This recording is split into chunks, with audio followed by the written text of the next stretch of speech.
Well, welcome, welcome, welcome. It is wonderful to see everybody. Welcome to the 5-8.5. We are your midweek refueling station where you can relax, refuel, reflect on the week. And just like we are the spinoff to the 5-8. Hopefully Yes. more Laverne and Shirley, less Joni and Chachi. Definitely less Chachi. Totally less Chachi. No Chachi. No Chachi. Well, it's wonderful to see everyone. And from the comments, I see a lot of familiar faces or familiar names. It's great to see everybody here. And I'm Nadine Smith alongside Lisa Graves. And you are here for the premiere. So, keeping with the format, we want to go ahead and launch into the 5 topics that we want to cover at the midpoint. And then we're going to have a special treat at the end. And we'll tell you more about it as it approaches. We want to build some excitement. I'm going to set the alarm, and I'm going to make sure I set it for 8 minutes and not 8 hours. Okay, 8 minutes. Fantastic. Right, 8 minutes, 5 topics. You got the first one. Our first topic is TikTok killed the luxury star. Now, of course, everybody knows we're in the midst of this tariff war with China, but there was a window of time when TikTok was banned. It was like a week, or maybe it was just a couple of hours, right as right after Trump won the presidency. And in that time, a lot of TikTok users were searching around for a TikTok replacement, and they were going to Red Note and these different platforms from China. But once TikTok came back, it meant that there were a lot of people who had connected with Chinese creators. And now in the midst of this tariff war, it's really been fascinating. And if you're not on TikTok, I will just tell you that it is salty over there, because what's happened is that Chinese manufacturers have sort of turned the tables. They are exposing all of the manufacture of high-end luxury goods. So you have, Hermes, Louis Vuitton, all of these luxury goods that are being created in China. They're being basically completely created in China and then shipped to Italy or France just for the label and the packaging. Yep. And so basically they're revealing that if you think of China and you think of shoddy, plastic, breakable, Temu, they want you to know that you were spending $38,000 for a Birkin bag that cost them, $100 to make, and you can just buy direct from them.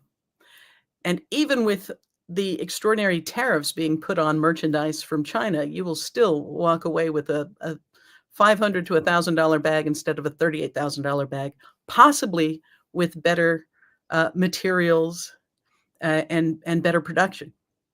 I just want to say that $38,000 bag is like just a wild. That's true. Yes, $1,000 bag is like a wild and crazy thing, but the videos are awesome.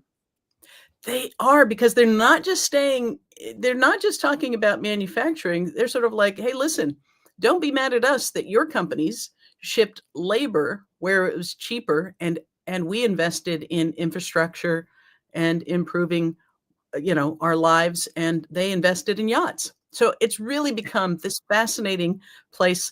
One creator said, boy, they should have banned TikTok when they had the chance, because this kind of person-to-person communication is about to upend the entire luxury market. And, I'm not somebody who's in the market for a $38,000 purse or a $500 t-shirt, but they're actually taking you into the factories where they're being made. They're showing you the hand stitching. They're showing you all of the people that work on it.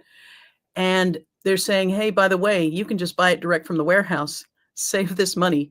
And so tariffs have become, in a backhanded way, a way that's liberating the Chinese manufacturers from the luxury branding. And it's just producing some funny content too. Yeah, I saw some content where basically they were having JD Vance run a sewing machine like rather ineffectively, as you might imagine. Hands might be at a sewing machine or anything of any practical use. And so I thought that was also pretty amazing. And also just this idea, like I like the dance videos, even aside from the whole exposure of the luxury trade and how much people are being gouged for these products that are being made well but inexpensively in China. I don't know, Nadine, what are there any other of the videos that were the most interesting to you, or that you found the most revealing, the most shocking, the most surprising? Well, I mean, seeing inside the luxury factories that are, there are things you don't know you think until you're exposed to something that sort of challenges an unspoken bias. And what was surprising to me was how directly Chinese creators are talking to Americans and saying, you MAGA's lying to you. This is the dangerous situation they've put you in. But they're also doing it with a lot of charm and a lot of humor. And I think one of the things that has come out of the TikTok, the moment when TikTok was down and everybody was searching for an alternative, is that they've come back to a more global TikTok. So your algorithm is now probably going to get you Ireland, probably going to get you China, probably going to get you creators in other parts of the world in a way it didn't before TikTok sort of threatened to go away. And I think that's part of why this sort of free-flowing of information is happening in parallel to whatever the government is saying. People are now just talking to each other. And of course, is it how much is propaganda? Well, that's a question all of us have to ask about any of the sources of information we have. But without a doubt, I will tell you that there are people who are already, one woman said, I'm going to China with my daughter. We're bringing a lot of empty suitcases. And when we get back, what we bring back will pay for our trip. And I don't think that they're alone in that. Wow. That reminds me of Levi's to Russia back in the day, people heading over to sell the jeans. But, the trade thing, obviously there are complicated things about the trade policies. Just declaring random huge tariffs on everyone other than Russia and North Korea seems like a really stupid policy that certainly crashed Wall Street in a major way. But I was thinking back about this in part because the favorite headline I ever wrote for PR Watch was, "Is your underwear betraying your values?" And it was because Deborah Waller, who runs Jockey International, which operates out of Wisconsin, was at a Tea Party event for the Kochs, basically saying if she ran her business like the government runs its, she'd be in jail or out of business. And then it turned out that, in fact, she'd given like massive retention bonuses to bankers who crashed Wall Street back in 2009. And after promising to keep those jobs in the US for Jockey, which was a product I used to buy, she had shipped those jobs, to the Caribbean and became richer and richer. So there are, trade policies that need to be improved, but like this random Trump AI generated tariff policies, crazy. And the creative response to it, like you said, with the TikTok videos and more, has just been super powerful. Well, and definitely people who've never thought about supply chain and never thought about tariffs since they watched that one scene from Ferris Bueller's Day Off are now talking about it and talking about how we all fit into that, and talking about why are they being manufactured in China? So it has become a conversation about the global economy in a kind of unexpected place, where we're used to seeing dancing and trends take off, but people are having real conversations about what it means. And I can't help but think that there's what we see of tariffs are on, tariffs are off. I saw today that Apple sent 6 tons of iPhones from China to India to get around the tariffs. So, well, that's 8 minutes, but I'll leave us with this. I wouldn't be surprised if there are behind the scenes shakedowns going on of vendors and manufacturers where they're paying under the table to get their tariffs altered, adjusted, lifted. Yeah, I wouldn't be surprised either. I mean, this is the shakedown administration, that's for sure.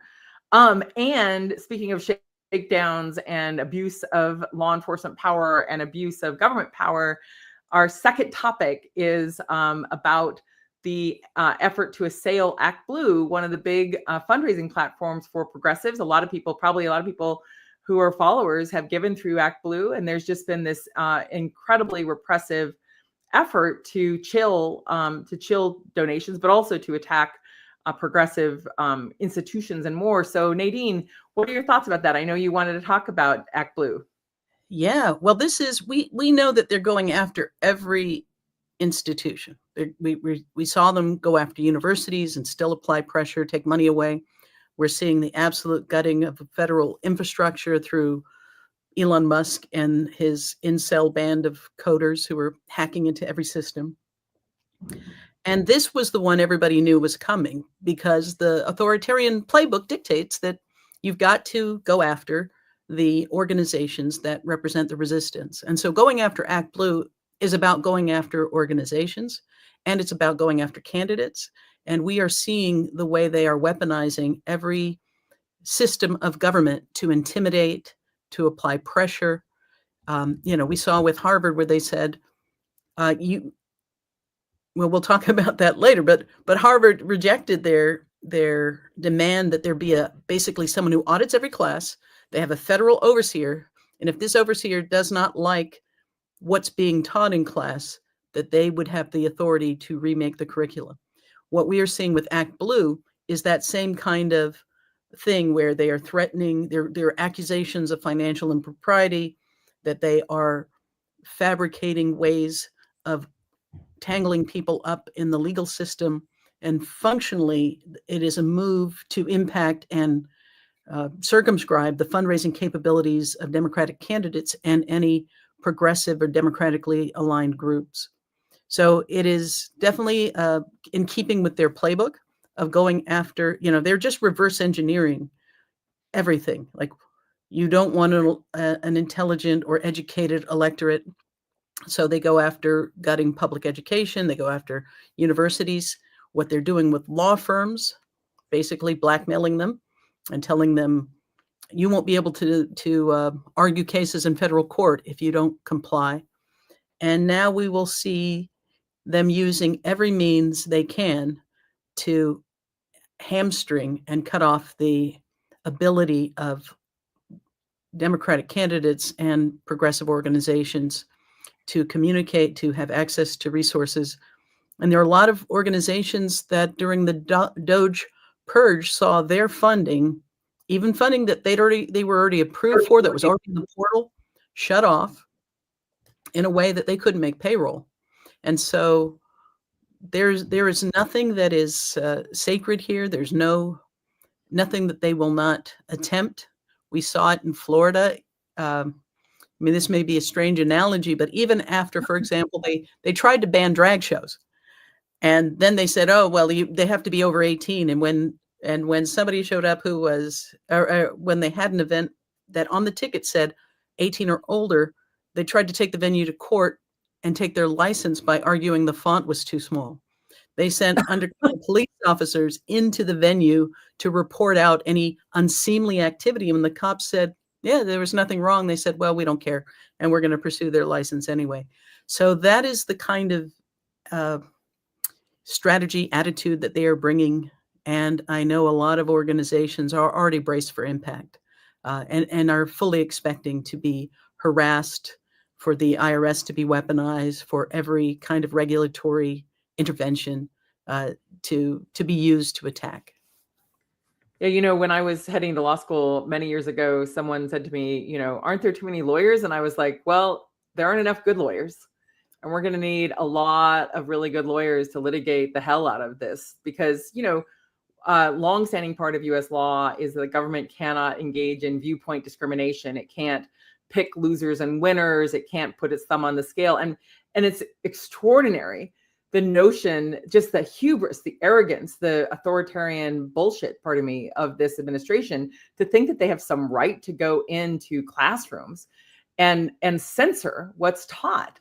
At a university, at a private university or a public university that's under state leadership, not under federal leadership, it's extraordinary. And the idea that they're going to try to use the IRS this way to destroy or assail Harvard's nonprofit status, which it's had, since nonprofit status was allowed in this country, merely because it refuses to be part of this shakedown game of Trump. It is just so incredibly destructive and extraordinary.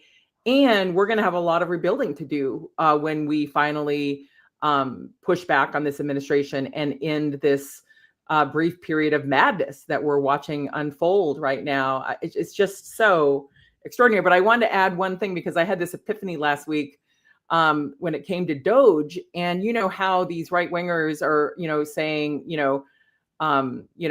F your tears, or, fuck your pronouns. I was epiphany, like, why are we calling it Doge? Like it's, a Venetian prince. It's dodgy. We should just call it dodgy.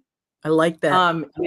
It's dodgy, man. And it is all sorts of just shakedown nonsense. It is repressive, and it also is grifty. So yeah, I'm going to call it dodgy from here on out. I'm on board. You have converted me. We're going to call it dodgy. It is what it is. And also Doge was about, his meme coin crypto fascination as well. But I think you're right. Part of what they're testing is the level to which and the speed with which people will capitulate. And unfortunately, we've seen, universities immediately capitulate, and we've seen law firms capitulate. And so the problem isn't simply that they're testing the boundaries. It is that they are finding people who don't have the courage to stand up. Well, that's right. And the idea, like the thing about dealing with a blackmailer is they don't come for you once. They'll come for you until they bleed you dry. So the idea that any of these law firms think that they've gotten away with some sort of agreement with Trump that's going to protect them from further squeezing is utter delusion. And it's contemptible. Some of those law firms have, histories of devotion to civil rights or human rights, and they capitulated for the money. In part because, they're corporations. At the end of the day, they don't have a conscience per se. And they have a desire for profits at, no matter what, even if it means cutting a deal with this reprehensible shakedown artist who is the president of the United States. But anyone who follows, crime stories, crime TV series, crime books, whatever, anyone who has any sense of awareness of how shakedowns work, is you have to know that you don't get free from someone if you give in to them. It is an endless demand from someone who would threaten the way Trump and his operatives have threatened. Absolutely. The moment they know that they can bleed you, they will bleed you dry. And it's hard for people to understand that. But I think we were talking about Niemöller and the famous, first they came for the socialists, but I wasn't a socialist. Then they came for the Jews, and I wasn't a Jew. We often read that and take it to heart as a warning about standing up for the least of us, the most vulnerable. But it's also a reminder that he was a fan of Hitler. He helped to make Hitler palatable to moderate religious folk in Germany. And there was no amount of loyalty that he could demonstrate that protected him. Once Hitler had enough power, everything he was inflicting on synagogues, he began to inflict on Reverend Niemöller's denomination. And that's when he began to fight back. And that's when he ended up becoming Hitler's most famous prisoner. And later came to the realization and spoke out against exactly what's unfolding in our country right now.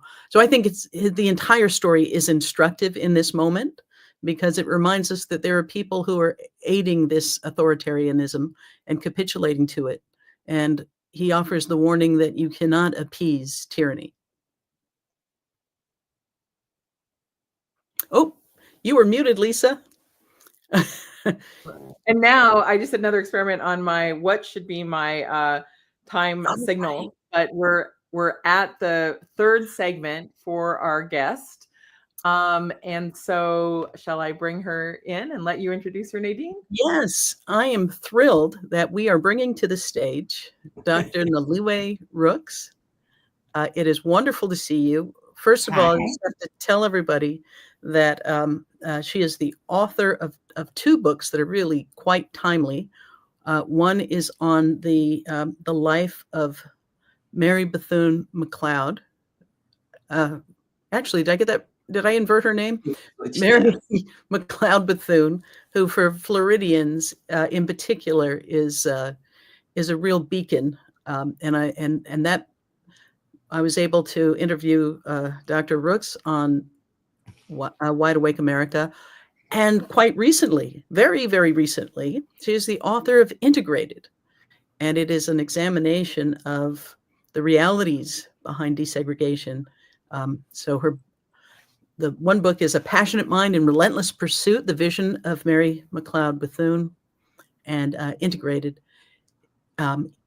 And the timeliness of talking to you really stems from the fact that what we are seeing right now is an all-out assault on civil rights. President Trump, his executive order has targeted the National Museum of African American History and Culture, calling the aiming to revise exhibits that he says are divisive, which is, of course, truthful.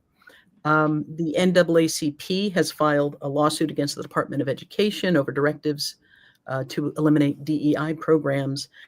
And a long-standing lawsuit addressing school segregation in New Jersey is returning into court after failed mediation. And so I wanted to talk to you about two things. One of them is your reaction to seeing and hearing and witnessing this all-out assault on American history as somebody who has spent a lot of time rigorously and academically chronicling that history.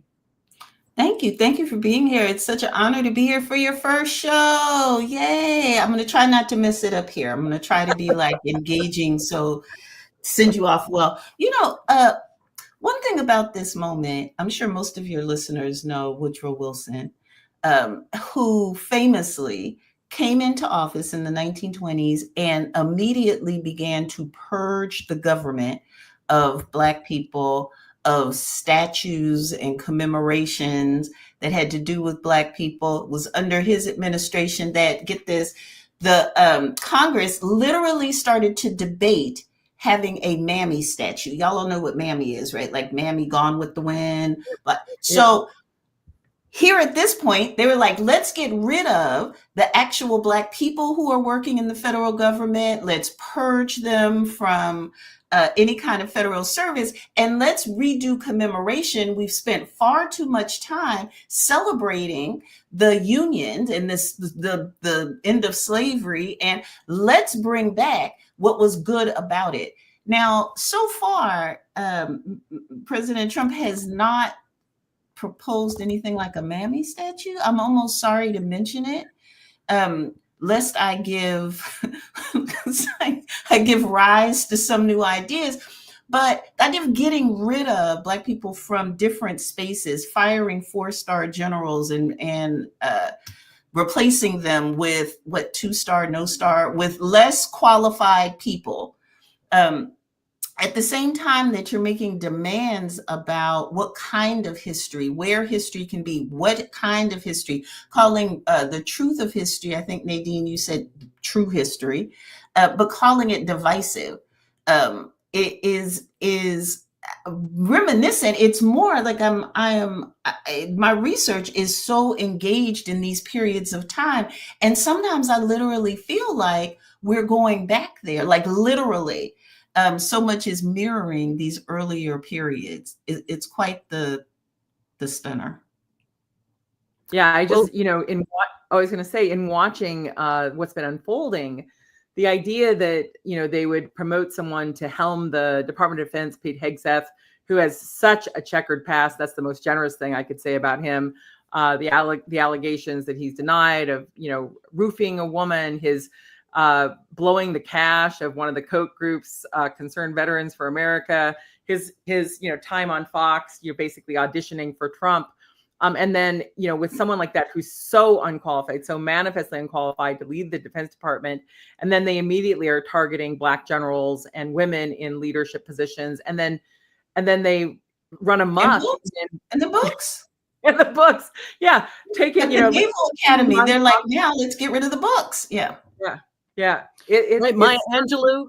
They got rid of Maya Angelou, but they kept Mein not only Kampf. Mein Kampf, but also another book about white supremacy. Right. They're not subtle.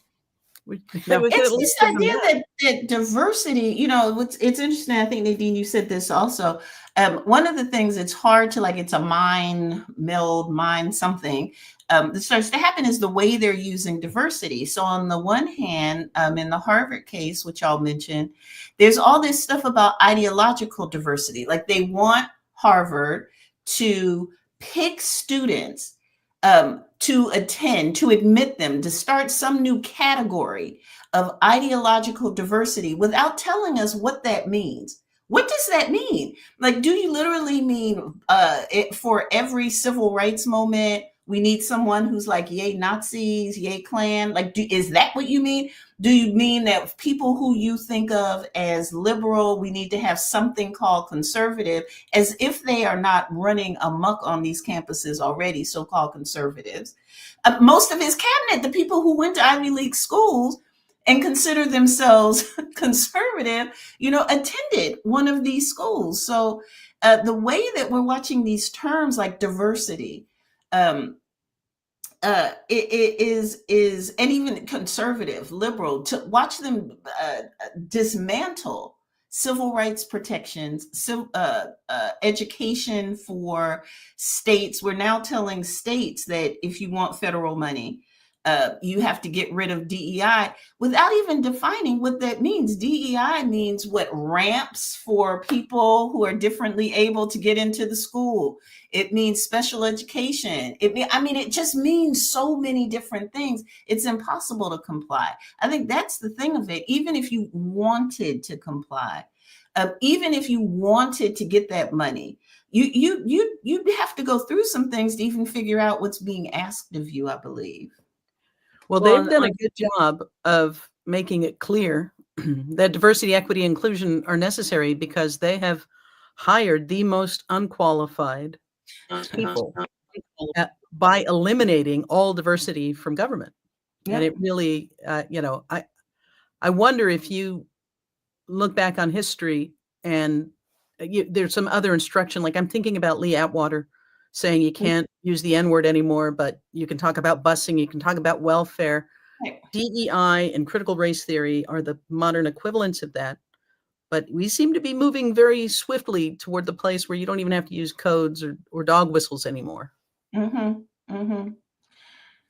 Yeah, it is not codes. We're not having a Southern strategy. We're not having like any of that. This is straight, it's Woodrow Wilson, purge, just purge. We know who we mean. Let's just get rid of them, books about them, calling it ideology, hateful ideology, changing the very definition of things like rights. When you say civil rights, we were talking about this. I was talking about this with my students in class today.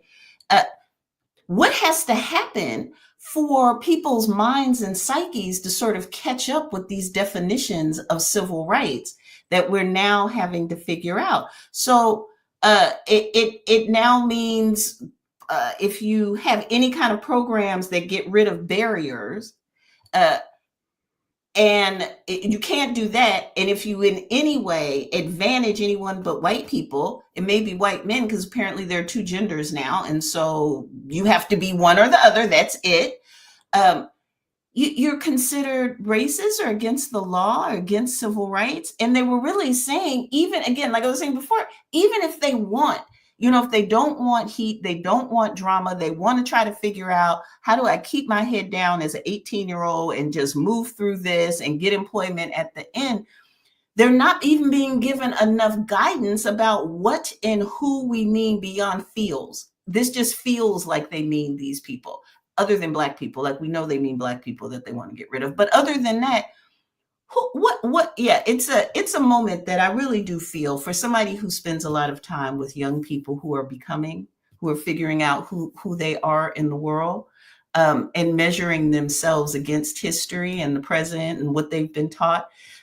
Things have scrambled for them in some ways, that they're trying to figure out what you can hold on to and what you can even say, the chill on freedom of expression, like to actually honestly even say that, some of this is disturbing to me. I like Maya Angelou. I want to still read Maya Angelou. Well, will this bring the wrath of the vengeful president, down on an institution? You mentioned this before, and I do want to say I'm really happy with the moves that Harvard ended up making here in the last couple of days. It's a clear and resounding no to censorship, and no to government overreach, and no to authoritarianism. And I wasn't sure I was going to see that coming. And so I am happy for the resistance. I really am.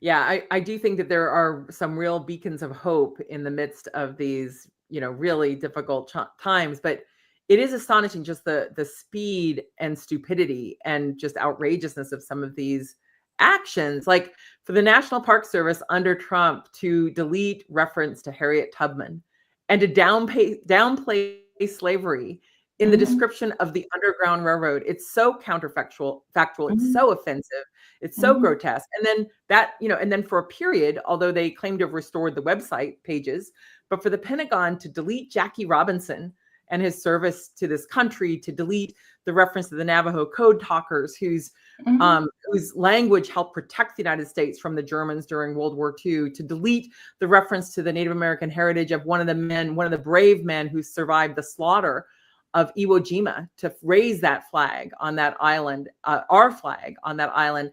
Just the grotesque deletion by these either ignorant or malicious, or both ignorant and malicious people is really astonishing to see. But I really appreciate that you grounded this in this historical reference back 100 years ago to the detestable Woodrow Wilson, who also, decided to hold a premiere for The Birth of a Nation, one of the most racist films ever created, at the White House. He was that racist. And, ultimately, I think Princeton removed him from, one of the schools that he was named for. And there's been a reckoning of some of his outrageousness. I don't want to wait 100 years for a reckoning in response to what we're seeing right now. We're going to have to urge that reckoning come sooner.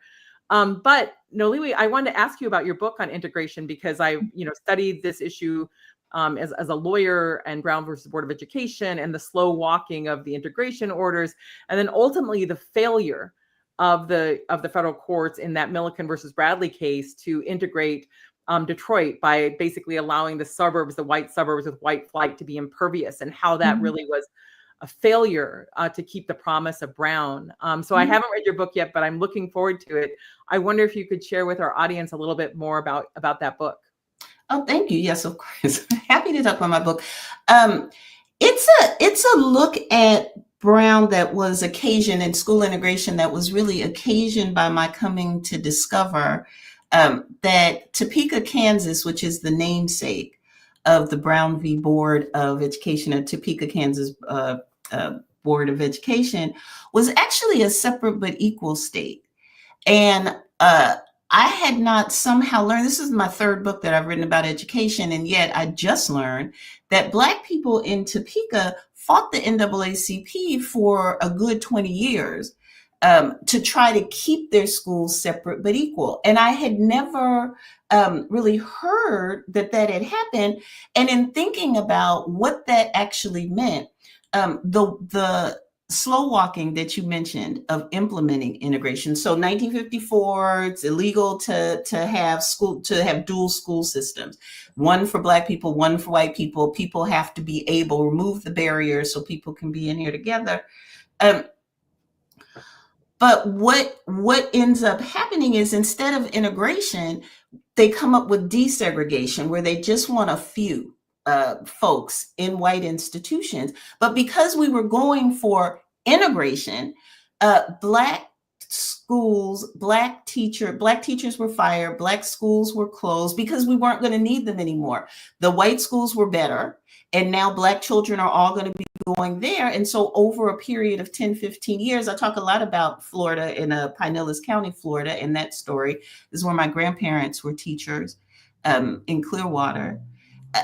What ends up happening is you dismantle all of the educational supports for the majority, while going forward with this idea, we're going to sprinkle a few around.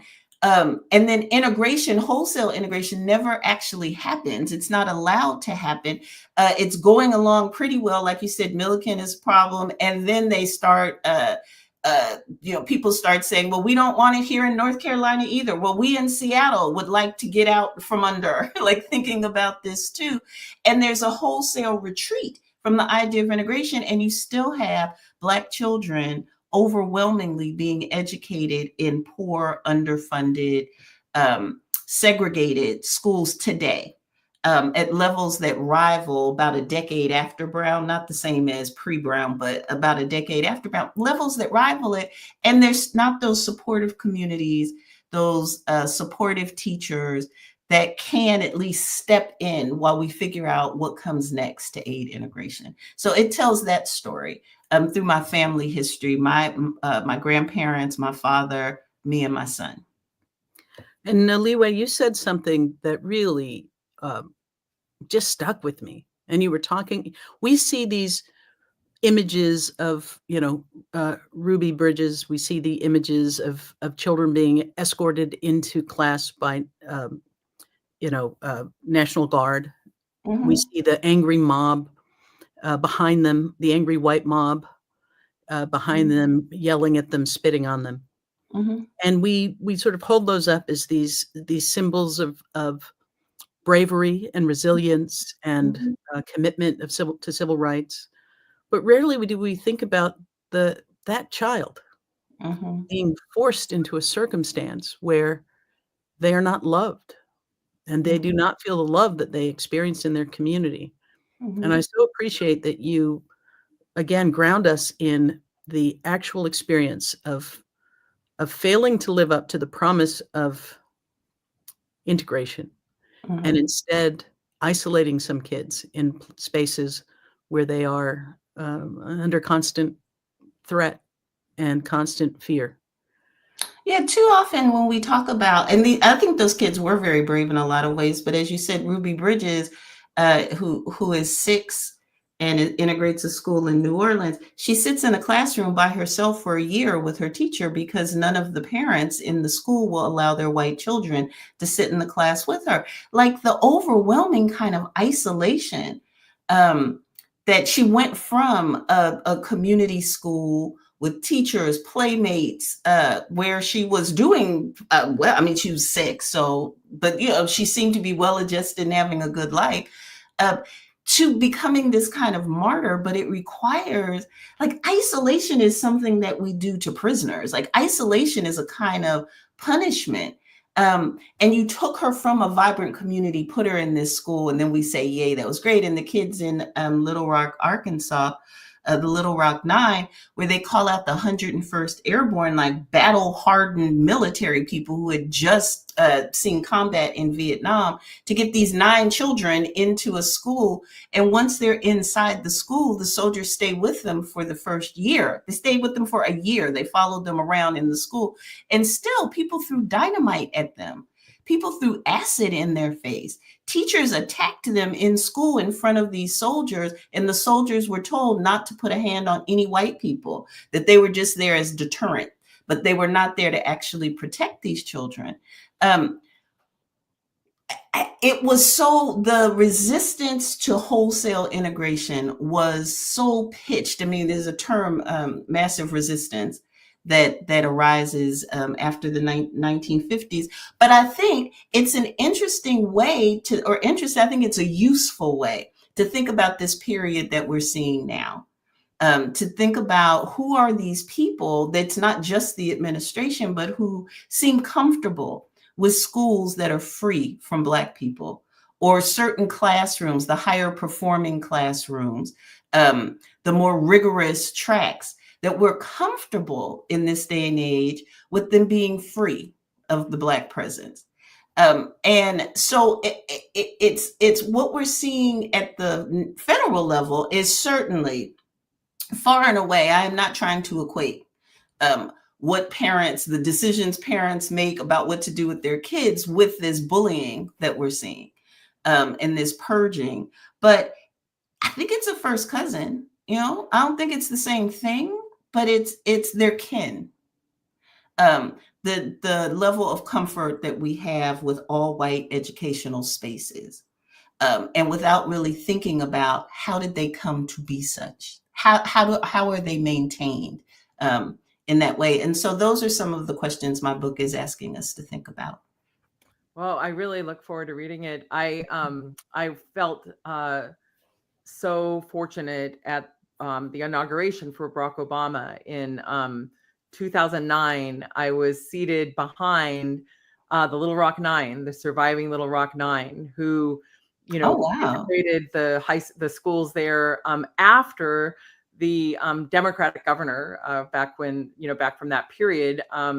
The governor shut down the entire school system in Arkansas for a year to allow the creation of white schools, white private schools. Yes. And then the schools were integrated after that white flight was allowed a full year break in education to take place. And then when I was looking at Lewis Powell, who was the person famous for the Powell memo that pushed for corporations and business leaders to get more involved in our democracy, leading to cases ultimately like Citizens United.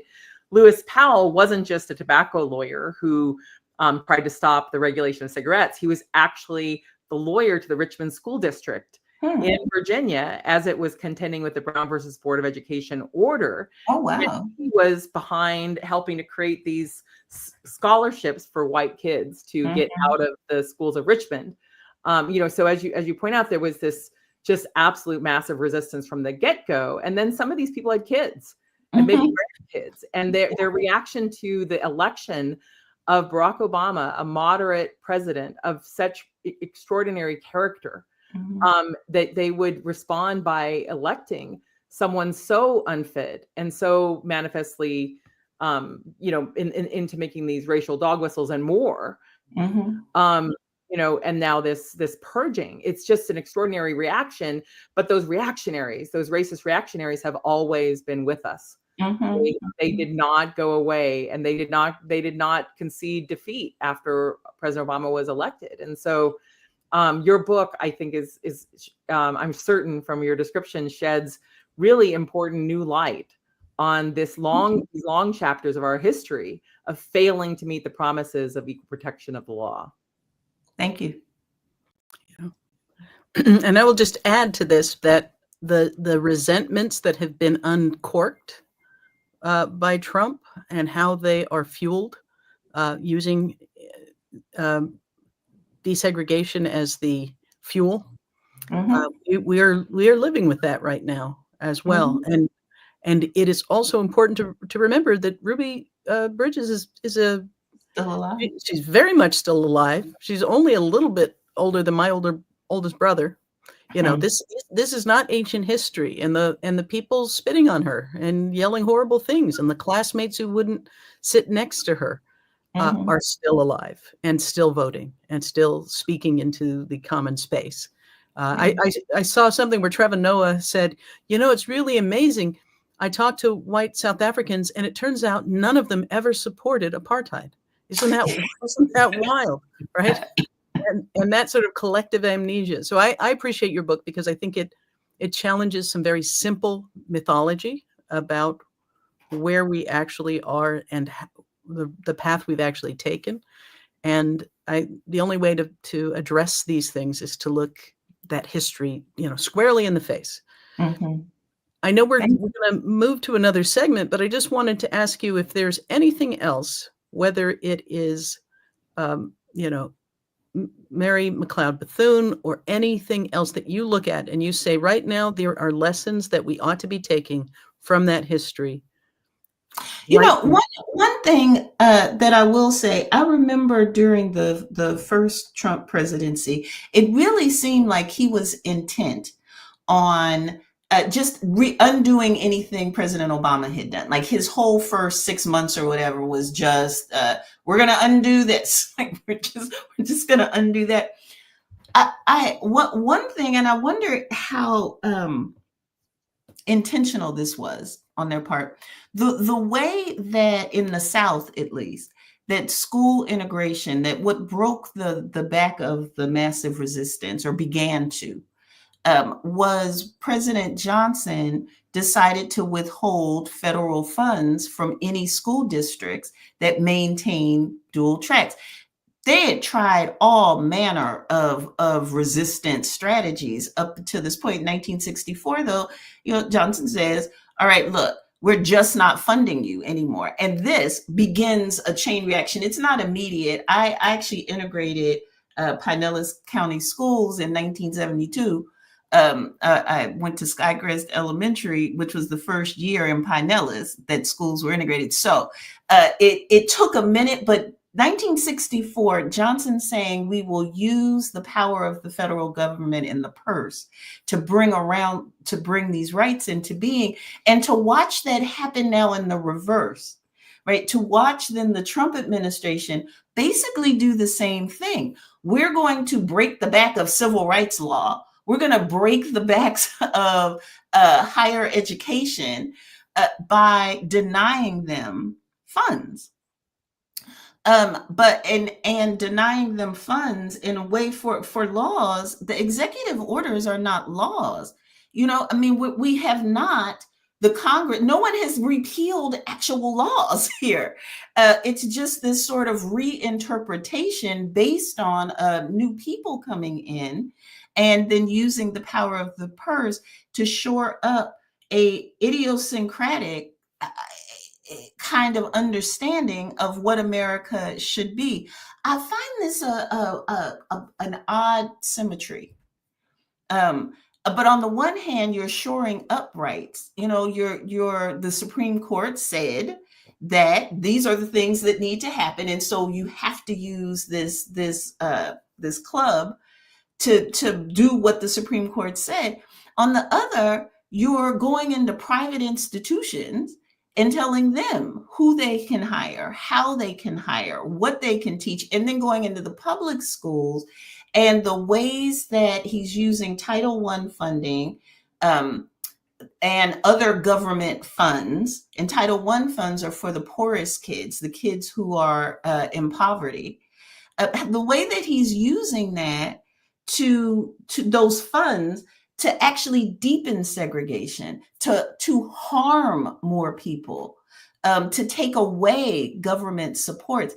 It's an undoing of a fundamental understanding of the role of government in a democracy, that it's not to serve people, it's not to protect, it's not to ensure equality, but it's to shore up the vision of an exclusive, a very narrow understanding of what the government, who the government serves, why it serves, and why it needs to be. And we have to, as many people as can see what is unfolding here, we have to resist in ways large and small. The things that we can do, hold on to, don't forget, don't let this amnesia that took place after Wilson, in the public kind of amnesia around what the Civil War was, who actually won.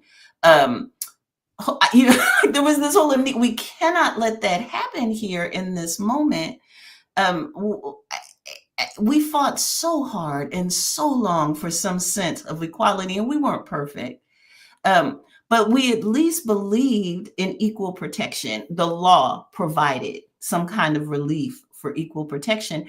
And now it just feels like you're just at the mercy of the people with the biggest amounts of money and little to no regard for the least of these. And it's an odd symmetry. It's asymmetrical.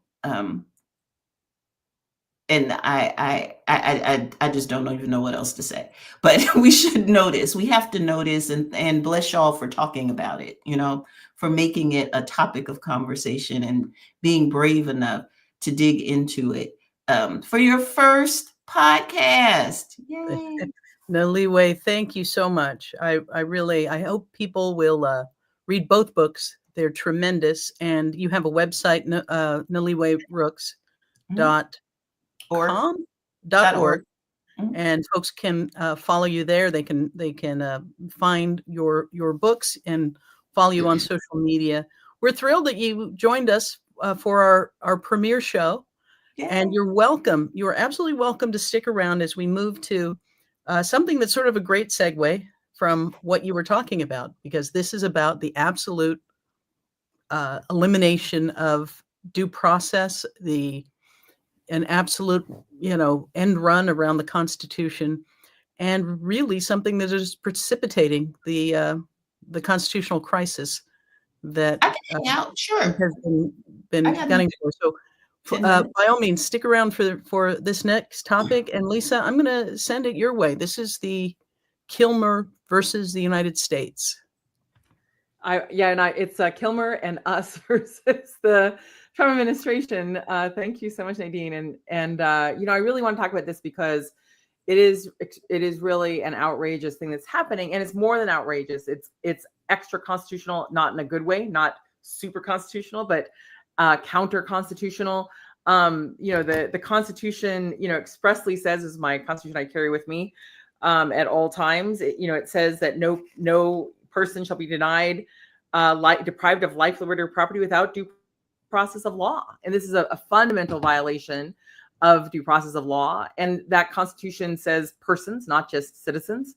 And here we have a situation where someone who was actually under an order by an immigration judge to be protected from removal was kidnapped and stolen away from his family in Maryland, his wife and his young child and the children that he's helping to raise, and taken to this horrible,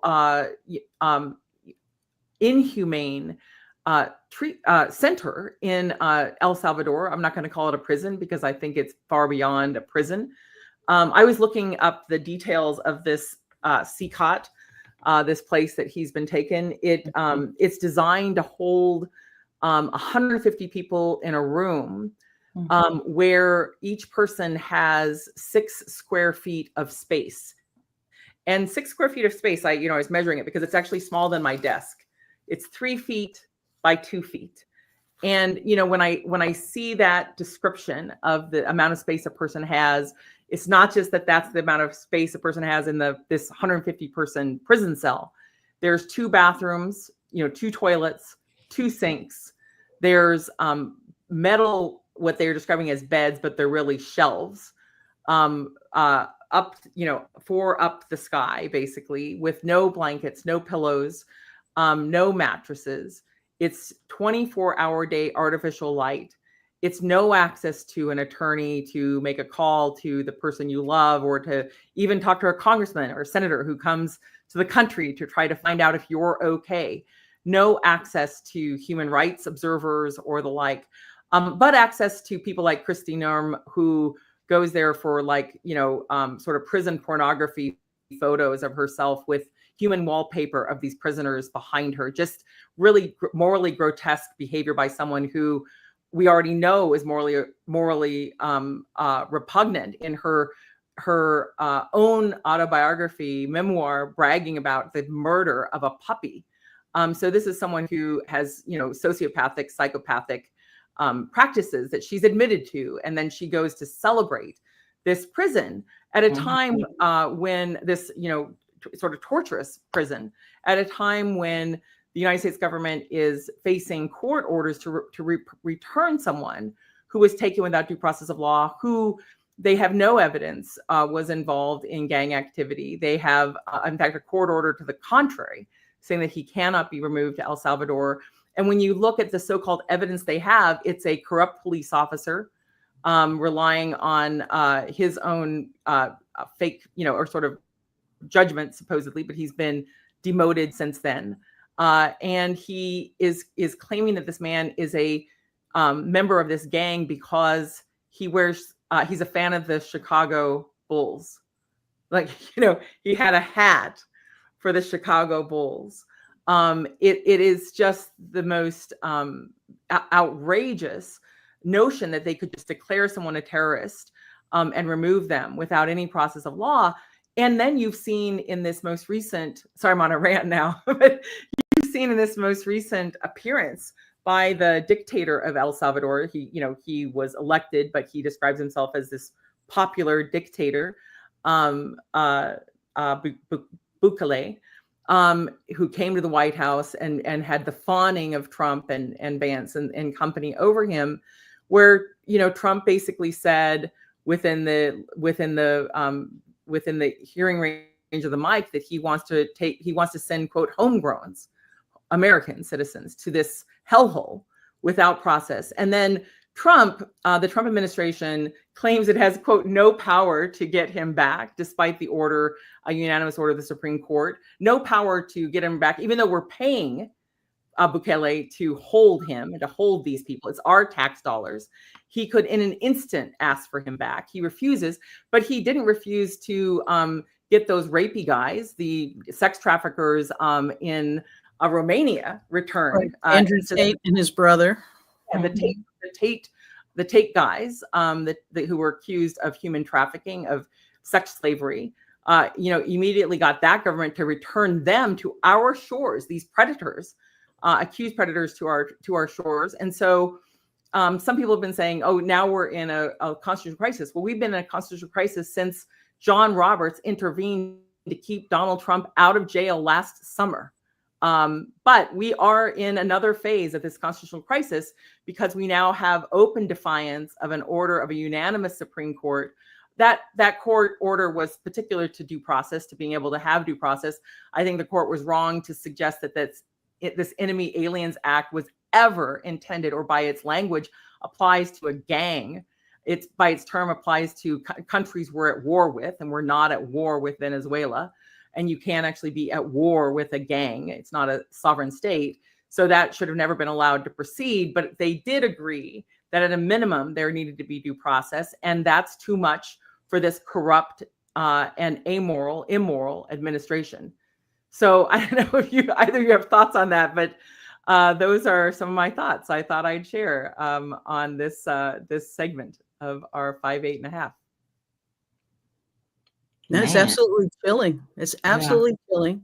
And I think people who, they often start with those who are considered the most vulnerable and, will have the fewest people stand up.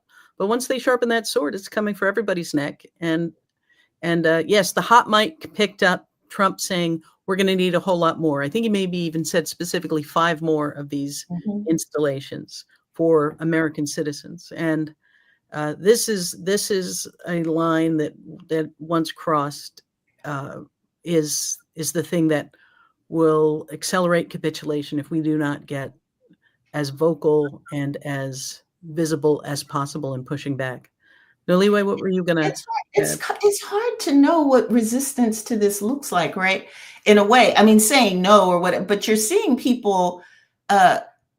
What I was actually thinking, I was just talking to my students today who there's a kind of directive on campus.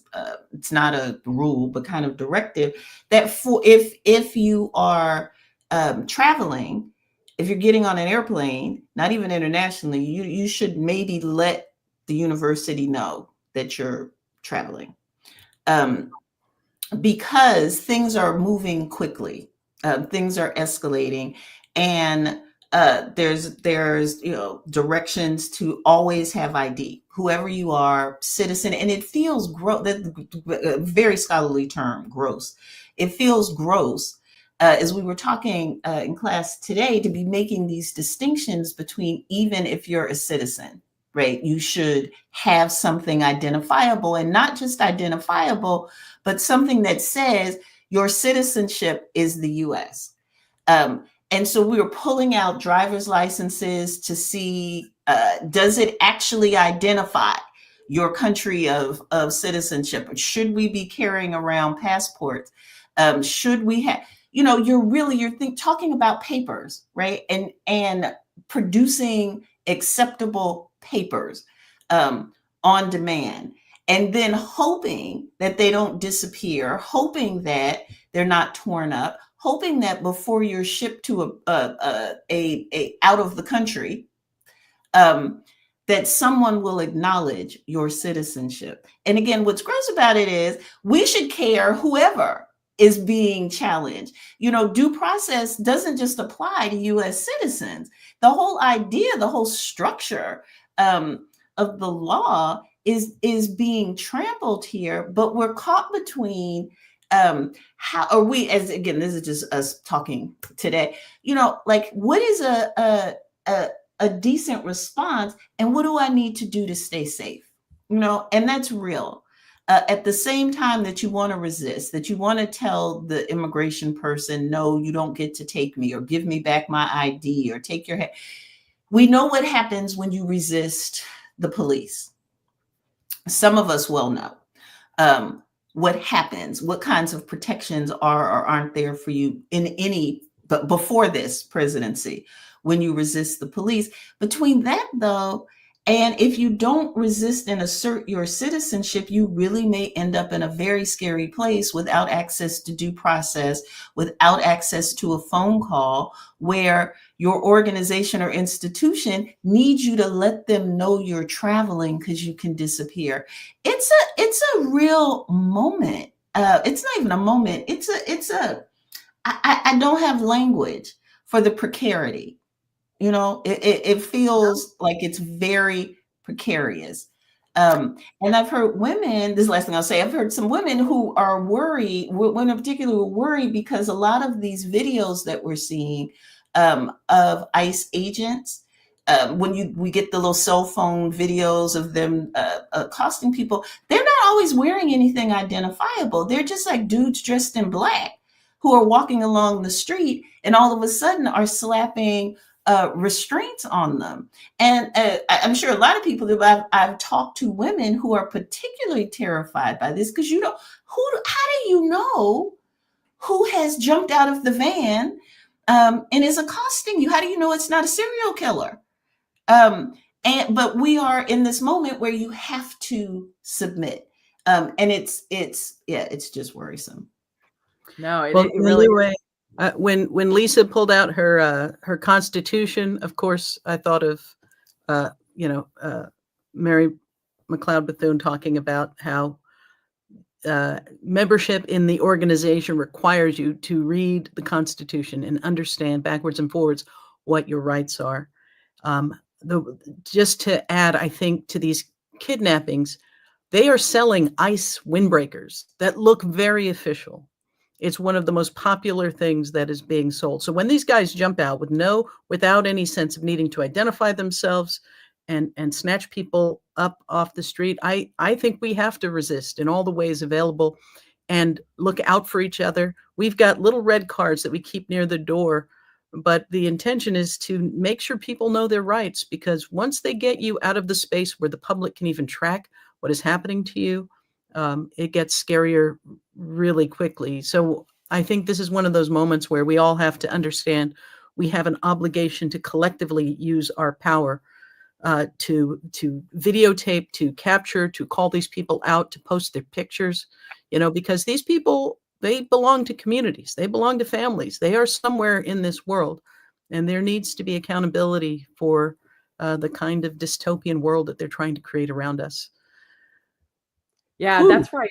And there was just the other day, a young man in the Bronx, his name is Murwell Gutierrez, was seized outside of his home. And even though one of the agents that didn't have, I think, a uniform on said, it's not the right guy, they said, take him anyway. It's extraordinary. At one point, several years ago, when I was working on the Patriot Act reforms, there was this effort to have a change in IDs, and they wanted to basically have everyone get permission from the U.S. government before they could take a job. And when they tested the program, they realized that for American citizens, the error rate was something like 5%. So 5% of the time they would say that you couldn't work, even though you could. That's because people have common names. And so the error rate was 5%, but that would amount to millions of people being denied jobs if this program had gone into place. But the chilling part was when they looked at immigrants because of common surnames and common first names, the error rate was 50%. So 50% of the time they had the wrong person when they were testing the program. So there's so many people with the same first and last name out there who could be seized and thrown into this gulag, which has 14,000 prisoners.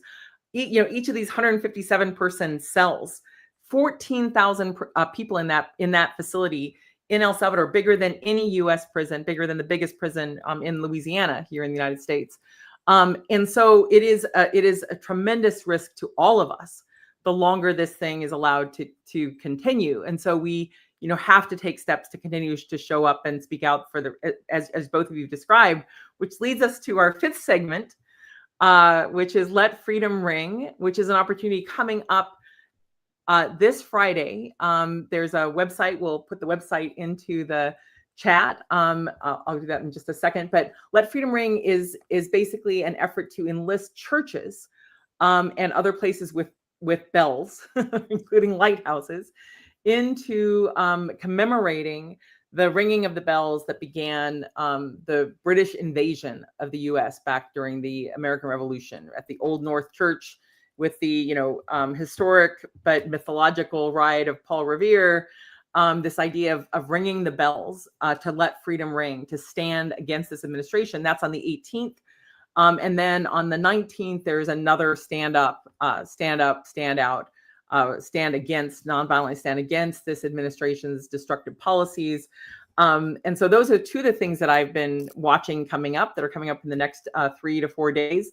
But I don't know, Nadine or Noliwe, whether you have ideas or thoughts based on the protests, the wide protest last weekend, or anything else you're hearing coming up. And then while you're chatting, I will post the link to Let Freedom Ring in the chat.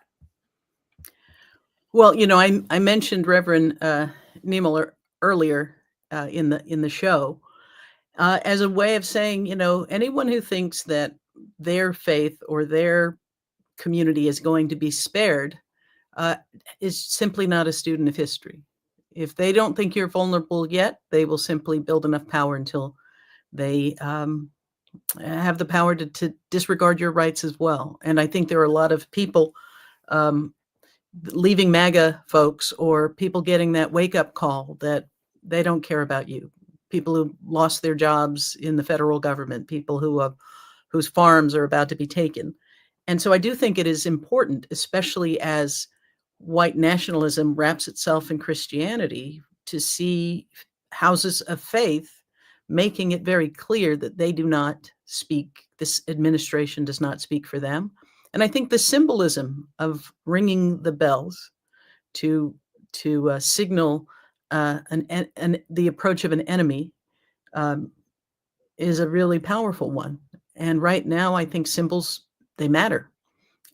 So I don't think there's any single thing, whether it was the hands-off protests recently, or the ones that are upcoming, or any, the AOC, Bernie Sanders, bringing in record crowds, or Governor Walz and Beto O'Rourke. These are great signs, and it's going to take, there's not a single home run to be hit. This is a lot of base hits that are driving us towards a place where resistance becomes the muscle that we build in this moment. So I am glad to see this coming together, this Let Freedom Ring. I see that you've dropped the link in the chat for folks, and also for the continued protests. And they're going to take different forms, and there's going to be different leadership. But it is critical that every way that we can, we mentally prepare. Because people always think, oh, if I was in that situation, boy, you can count on me. I'd be the first one to do X, Y, or Z. And then you discover that if you don't mentally prepare yourself and even run scenarios in your head, when that moment comes, you will freeze and it will haunt you. Yeah. Noliwe, we have loved having you here. Any last thoughts before Yeah, we so bid you I goodnight? will, before I tune off, I so appreciated being a part of your premiere episode, and y'all have been very generous in letting me run my mouth, and I appreciate that too.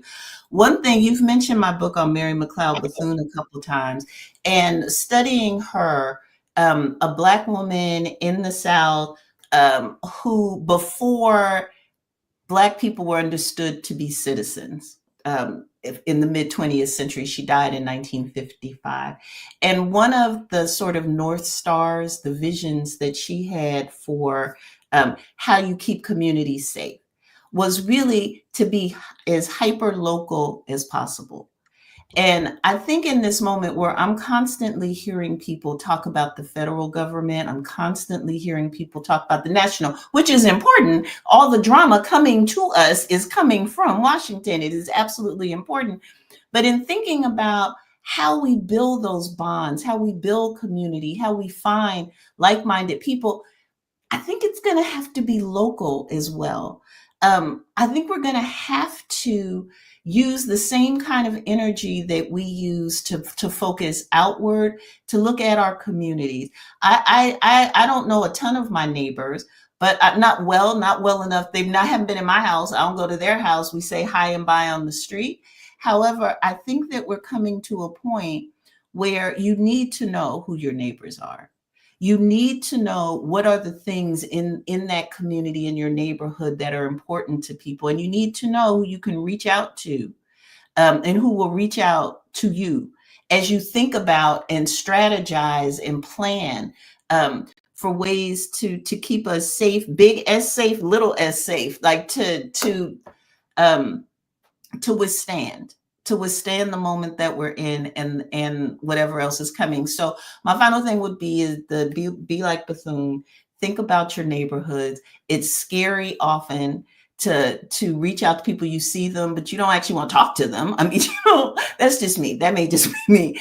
But I think that's a fear that's a more manageable fear than the one being sent off to El Salvador and trying to exist in 6 feet of space. If we need lookouts, if people are coming and you need somebody to give a shout out, these are very tangible things.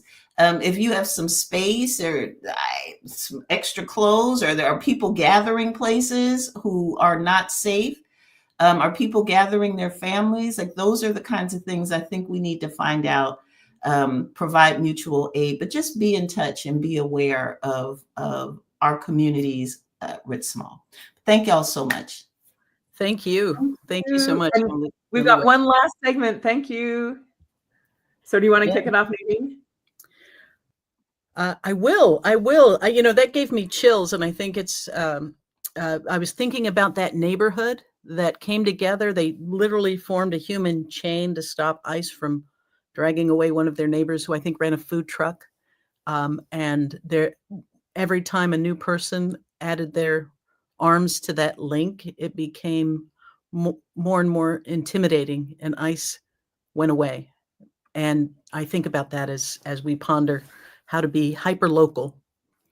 And as we were talking earlier, we said, one of the things that is important in this moment is not to capitulate, and how important it is Harvard standing up, local communities standing up.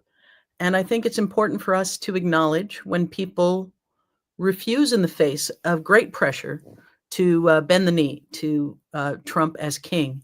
And so one of the things that we want to do as part of our show is to end each episode with a segment that we call the glass half full, because even in the midst of all of these things that are unfolding, it is important to remember that there are plenty of people standing up, plenty of people acting with integrity and strength and courage in these moments.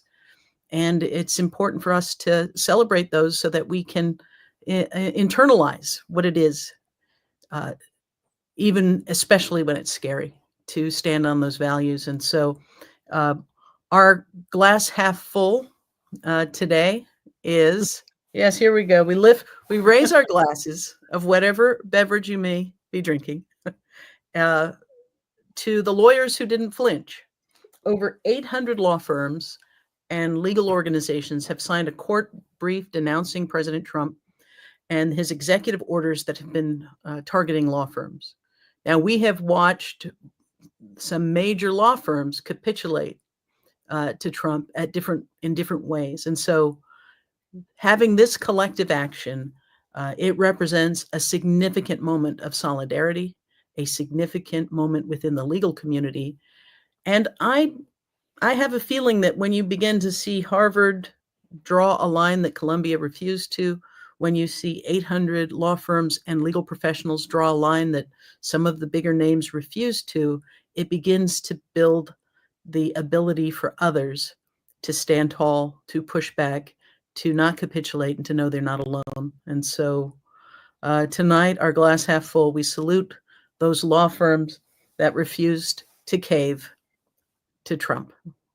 Hear, hear. All right. That All right. was 75 minutes of the very first edition of the 5 8.5. I'm Lisa Graves and my partner here, Nadine Smith. We've so enjoyed having you. Thanks for making space for the 5 8.5 as your midweek breather. Please take care of yourself. Please take care of each other. And we'll see you next Wednesday at 8 Eastern. Thank you.